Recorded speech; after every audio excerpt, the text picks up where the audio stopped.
A script like The Watchmen is pretty much a dream for a costume designer because we had to cover lots of different decades from the 20th century. The film starts in 1938 and goes forward to 1985. So for each decade we had to try and get some iconic looks from each period that really sort of summed up the period so the audience would get a very clear idea as we jump cut back and forward throughout the decades exactly where we were in the 20th century. In gathering together the costume stock for the film, we really tried to take our starting point from the graphic novel. We wanted to be very respectful to the source material.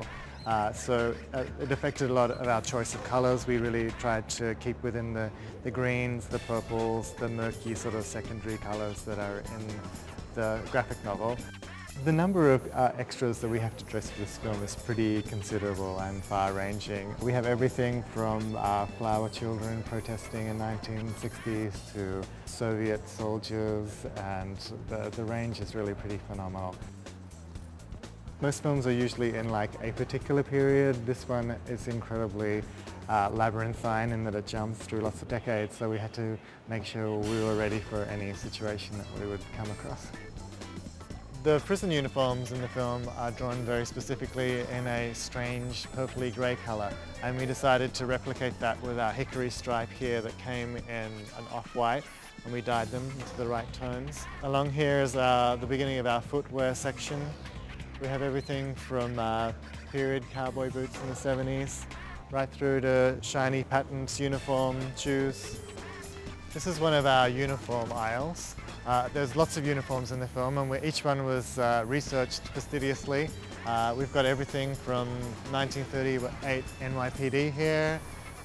We've got V-Day here with lots of sailors. We have diner waitresses, prison cooks, we've got it all, security guards.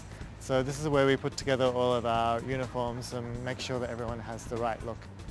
This is an example of our research books that we put together for the film. For all of the different periods, we gather images from magazines and books, paintings, art, whatever we can get our hands on that really helps evoke the period.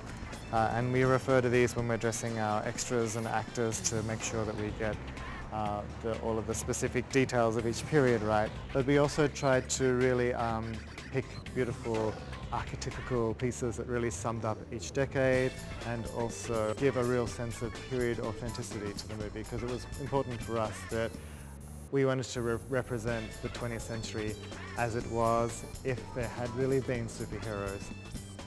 They had to have a sense of humanity and unusually sort of detailed texture to them. We didn't want them to feel like they were all airbrushed and from another universe. They were very much real too. So when you see the street clothes next to the superheroes, you can see that there's a link of humanity between them. That sort of applies to all of the costumes really for the film. We really wanted to have a real lived-in feel to it to convey the sense of the late 20th century being in this very paranoid, desperate sort of position on the brink of like nuclear disaster. So that's what we tried to convey in the costumes.